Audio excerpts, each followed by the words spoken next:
भन्नाट रेसिपीमध्ये आपलं खूप खूप स्वागत. मी राजश्री कदम. चला तरी आज मस्त तुमच्यासाठी गुळूची भाजी घेऊन आलेली आहे. नैसर्गिक ह्या भाज्या ज्या आहेत पावसाळ्यामध्ये उगवल्या जाणाऱ्या किंवा पाण्याच्या ठिकाणी उगवल्या जाणारी भाजी आणि भरपूर यामध्ये पाण्याचा अंश असतो, कॅल्शियम असतं या भाजीमध्ये. पोटातले गॅसेस नाहीसे होतात. अशी हेल्दी भाज्या असतात उगवलेल्या पावसाळ्यामध्ये. नक्की खात चला. आणि ह्या भाजीला ना ती भाजी मातीवरती असं पसरलेली असते जमिनीवरती आणि त्या मुळांना खूपच माती असते.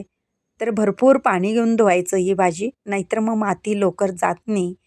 अशी खळखळून धुतली पाहिजे. 2 ते 3 वेळा पाण्याने धुवायचं स्वच्छ भरपूर पाणी घेऊन. आता धुतलेली भाजी नितळून घेऊ पाटीमध्ये. असं ओलाची पाटी असते ना त्याच्यामध्ये नितळून घ्यायची आणि आता ही निवडून घ्यायची आहे. आलं म्हणजे निवडून म्हणजे काय हाताने निवडत बसायचं नाही किंवा चिरतही बसायचं नाही ही भाजी. अशी हाताने तुकडे करायचे त्याचे आणि ह्यातलं जे शिरा येतात मोठ्या ना त्याला असं मुळं सुटलेले असतात ते काढून टाकायची. नाहीतरी ती भाजीमध्ये शिजली जात नाही लवकर. असे कवळे कवळे देठ आहेत ना तीच आपण घ्यायचे आहेत. आणि आता ह्याचे थालीपीठ देखील खूप भारी होतात. तुम्ही ते देखील करून पाहू शकता. ज्याला म्हणजे भाजी आवडत नाही तर थालीपीठमध्ये घालू शकता. तर ही कट करून झालेले आणि त्यातल्या मुळा आहेत ना असे काढून घ्यायची. हे पहा. आणि ही भाजी ना पावसाळ्यात जिथं बघेल तिथं ही उगवलेली असते.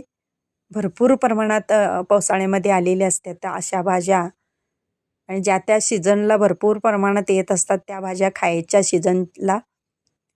आता ही निवडलेली भाजी आपण काढून घ्यायची आणि मुळं बघा अशा पद्धतीचे मुळं असतात.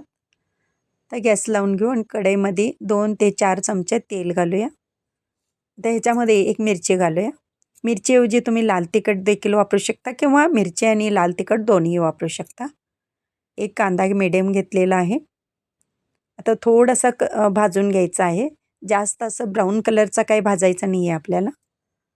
थोडासा असं मऊ पडला ना कांदा मग आपण त्याच्यामध्ये भाजी घालायची आहे. आता ही एक कांदा भाजलेला आहे पहा.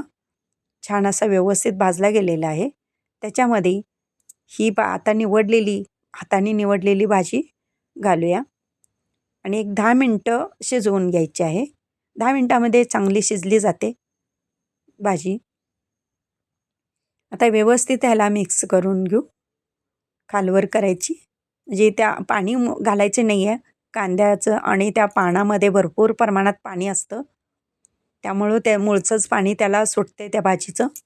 त्यामुळे वरून पाणी घालायची काय आवश्यकता नाही. आपण डाळ भिजत घातलेले त्या डाळीचं पण त्याच्याबरोबर चमचाभर पाणी जातोच आहे ना. मग त्याच्याबरोबर छान शिजली जाते भाजी. आणि कोणतीही डाळ वापरायची. मी मसूर डाळ वापरले.